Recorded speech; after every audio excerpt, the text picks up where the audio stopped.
We often talk about the importance of failing fast, and yet have you ever wondered why the fast bit? Why is it important, the velocity at which we fail? Now, a colleague of mine put it well recently. She said, failing fast is always better than failing slowly because failing slowly is painful, it's exhausting, and it's expensive. And she's spot on. I mean, failing fast certainly has benefits from a culture perspective, even the sense of momentum within a business or a team. I mean, momentum, of course, is something that's all about velocity. The slower you go, the more vulnerable you become. You think about riding a bicycle. The most vulnerable you'll be on a bike is when you're moving at a slow pace.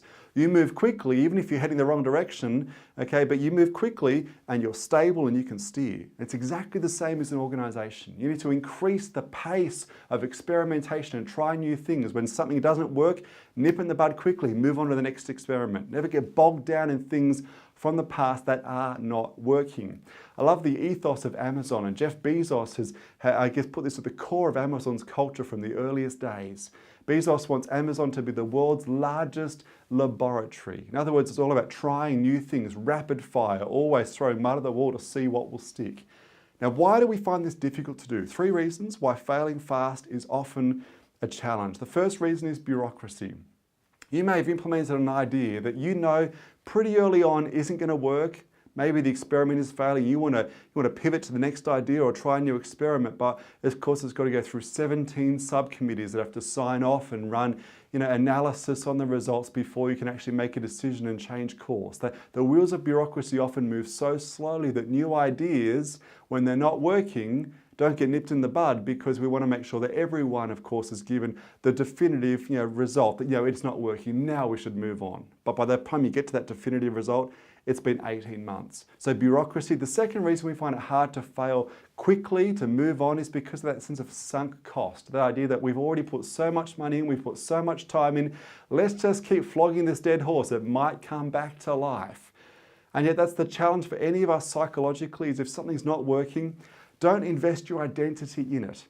You may fail, but that doesn't make you a failure. And that idea of separating our experience from our identity is so important. Even though you've invested time and energy, even maybe some of your own status in this project, be willing to rule off, because the longer you stay involved in failures, things that aren't working, out of that sense of status or the sunk cost, the more it'll affect your momentum and your relevance. And the third reason it's hard to fail quickly, and this is a really key one, is because sometimes it's difficult for us to discern the difference between a disappointment and a dead end.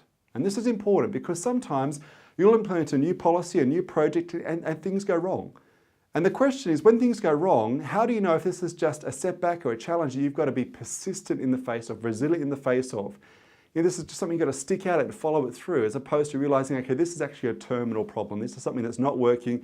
Let's just stop this now and move on to the next idea. When should you persist, and when should you realize that actually this is not something that's working, it's time to move on? This is the hardest thing, because you get so close to your own ideas, your own experiments, it can be difficult to discern the difference between a disappointment and a dead end. My encouragement would be, have people around you, colleagues who are either separate to your team or your organization, who can objectively look at projects and you say, okay, this is what's going on. What's your view? Should I persist, or is it time to move on to the next idea and pivot and experiment with something new? That perspective of an outsider is so absolutely important. So fail fast, fail frequently. If for no other reason, failing fast is less painful and it's expensive than failing slowly, but it's also critical to your relevance and your momentum as a business or a team.